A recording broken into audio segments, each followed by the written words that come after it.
Hello नमस्कार जय हिंद साथियों, आप सभी लोगों का बहुत बहुत स्वागत करता हूं आपके अपने पैरामेडिकल के यूट्यूब चैनल टोटल लर्निंग पे।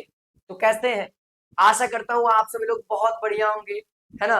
और काउंसलिंग का डेट तो ऑलरेडी जारी हो चुका है और मैं आज आपको एक कॉन्फर्मेशन, है ना, कट ऑफ रैंक देने वाला हूं। क्या अगर आप इस रैंक के अंदर में हैं तो एकदम है कि आपको कॉलेज मिलना है तो मिलना है। ठीक है, आइए वीडियो की शुरुआत करते हैं। अगर चैनल पे नए हैं, पहली बार है, तो जरूर चैनल को सब्सक्राइब कर लीजिएगा, है ना, क्योंकि इसी तरीके का इंफॉर्मेशन वीडियो हम लोग सही सही समय पे आपको देते रहेंगे। आइए आइए जरा हम बात करते हैं दोस्तों। सबसे पहले हम लोग रैंक के बारे में बात करते हैं। ध्यान दीजिएगा, सबसे पहला आता है यू आर रैंक, है ना, यू आर रैंक। फिर उसके अलावा आता है एससी रैंक, है ना। एससी रैंक के बाद आता है एसटी रैंक। इसके अलावा अगर आप ईबीसी से आते हैं तो ईबीसी रैंक होगा आपका। फिर उसके बाद हम लोग दोस्तों बीसी रैंक,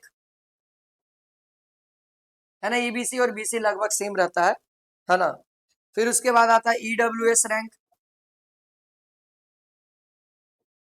फिर उसके बाद आता है डीक्यू वाले का डीक्यू रैंक। अब देखिए, अब जिनका जिनका अलग अलग कैटेगरी है उनको दोस्त कितना रैंक होगा कि उनको कॉलेज मिलेगा, है ना। देखिए, अगर मैं बात करूं जो एससी कैटेगरी से है, मैं सबसे पहले जीएनएम की बात करता हूं। जो बच्चियां जीएनएम ये जो देखेंगे, ये अपना ओमेन रैंक देखेंगे। कौन सा रैंक देखिएगा आप लोग? ओमेन रैंक के अंदर देखिएगा, जो लोग जीएनएम के लिए, लड़कियां खासकर। देखो, अगर जो एससी से है, अगर उनका 1000 के अंदर में, या फिर बोल सकते हैं 1500 के अंदर में, 1500 के अंदर अगर आप है तो इतना गारंटी ले लीजिए कि आपको जीएनएम कोर्स मिल सकता है।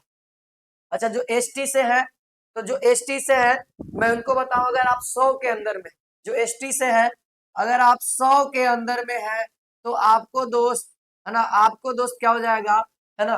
देखना, एसटी से है, अगर आपका 100 के अंदर रैंक है तो आप जीएनएम कोर्स मिल सकता है।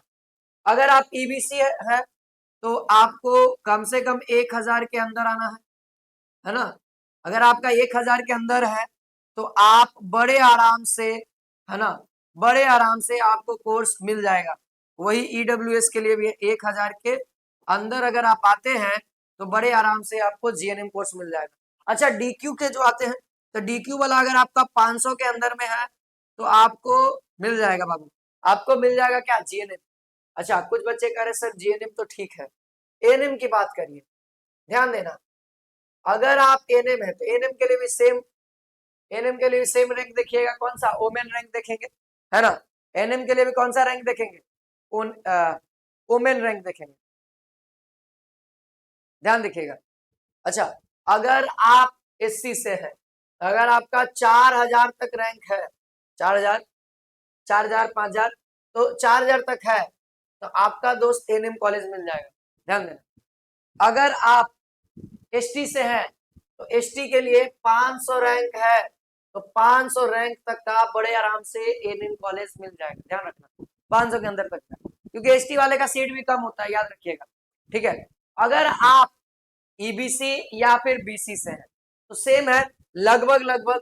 ईबीसी से है तो 5000 रैंक तक आपको मिल सकता है एएनएम कॉलेज।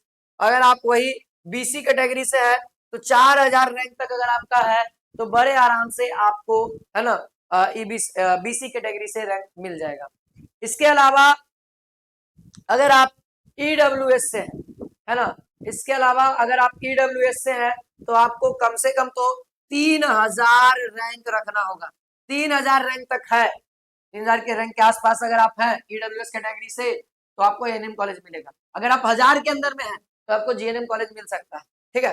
अच्छा, जो डीक्यू से है उनके बारे में बात करते हैं। तो जो डीक्यू से अगर उनका 1000 रैंक है, 1000 रैंक है तो उनको एएनएम कॉलेज बड़े आराम से मिल जाएगा। 500 तक में है तो आप जीएनएम के मिलने की संभावना प्रॉपर है, तो आप जीएनएम के लिए भी अप्लाई करिएगा, है ना। जिनका 1000 के लमसम है, क्योंकि डीक्यू वाले का लगभग देखिएगा ना, डीक्यू वाले का तो 20 आएगा, 30 आएगा, 40 आएगा। कुछ एसटी वालों का देखिएगा 10 आएगा, 15 आएगा। एसटी वालों का रैंक ऑलरेडी कम होता है, 5, 10, 15, 20, 25 ऐसी रहेगा रैंक, क्योंकि उनका सीटें कम है, एसटी वालों का बिहार के अंदर सीटें कम है, ठीक है, इसीलिए आपको। अच्छा सर ये एनएम हो गया। लड़का लोग के लिए जैसे आप ओटी हो गया, लैब टेक्नीशियन हो गया, एक्सरे हो गया, है ना, ऑप्थेल्मिक हो गया, है ना, ऑप्थेल्मिक हो गया, इसके अलावा और भी जो है कोर्सेज, उसके लिए ध्यान रखिएगा। इसके अंदर आपको दोस्त, इसके अंदर आपको ओपन रैंक देखना है, लड़का हो चाहे लड़की हो, आपको कौन सा रैंक देखना है, ओपन रैंक देखना है। कौन सा रैंक देखिएगा, आपको ओपन रैंक देखना है, ठीक है। ओपन रैंक में अगर आपका एससी कैटेगरी से है तो ध्यान रखिएगा, अगर आपको 3000 रैंक तक है तो आपका कोर्स मिल सकता है एससी कैटेगरी से। हम यूआर के बारे में नहीं बता रहे, यूआर का हर साल अलग अलग होते रहता है, चेंज होते रहता है यूआर का, लेकिन एससी जो कैटेगरी वाइज रैंक है वो लगभग,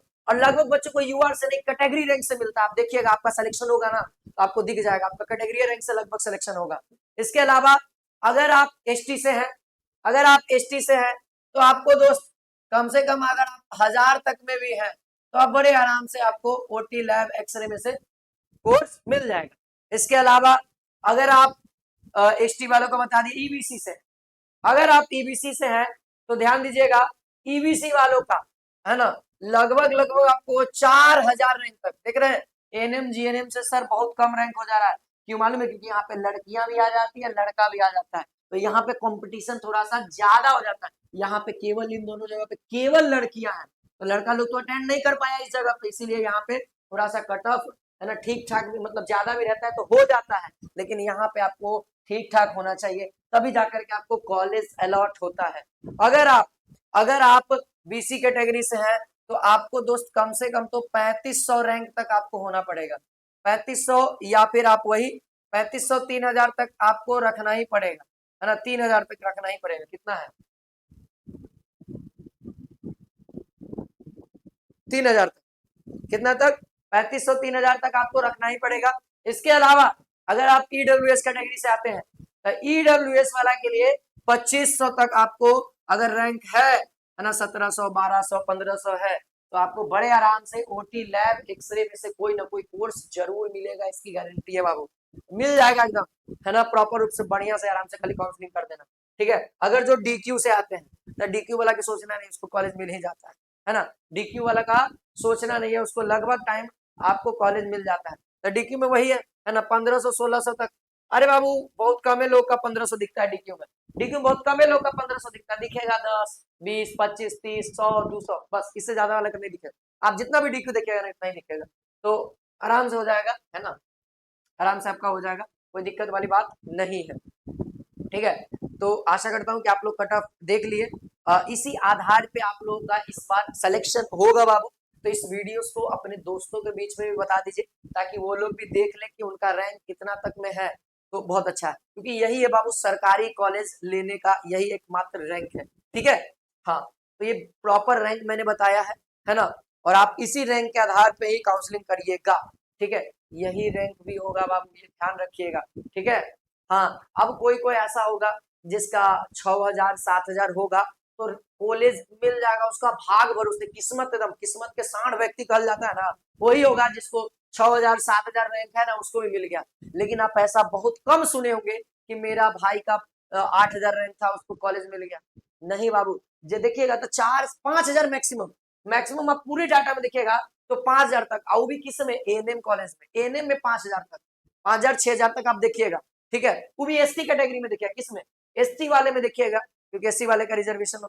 हाँ तो वही मेन बात है, एससी और ईबीसी में आप ज्यादा देखिएगा, एक्सटर्नल बैकवर्ड कास्ट के अंदर देखिएगा कि ज्यादा रैंक वालों का भी यहाँ पे एडमिशन हो चुका है, लेकिन बहुत कम है, अब पहले से ज्यादा यहाँ पे चीजें हैं, तो आपको यही रैंक है। आशा करता हूँ वीडियो पसंद आया होगा, दोस्तों के बीच में शेयर कर ले, और आप मिला लीजिए, अब आप मिला लीजिए कि आपका कितना रैंक आया है, और उस रैंक के आधार पर आप इस रैंक के अंदर है कि नहीं, नहीं है तो बहुत कम चांस है बाबू, बहुत मिनिमम चांस है कि आपका एडमिशन हो सकता है। ये प्रॉपर मैं बात कर रहा हूँ, ऑथेंटिक बात कर रहा हूँ, ठीक है, ऑथेंटिक बात कर रहा हूँ, ठीक है।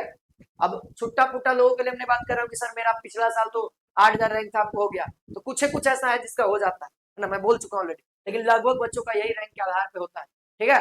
तो मिलते हैं नेक्स्ट वीडियो में। है ना, कि कौन कौन सा डॉक्यूमेंट आपको लेके जाना है डॉक्यूमेंट वेरिफिकेशन के दिन। ठीक है, तो आज के लिए इतना ही। जय हिंद, जय भारत, वंदे मातरम।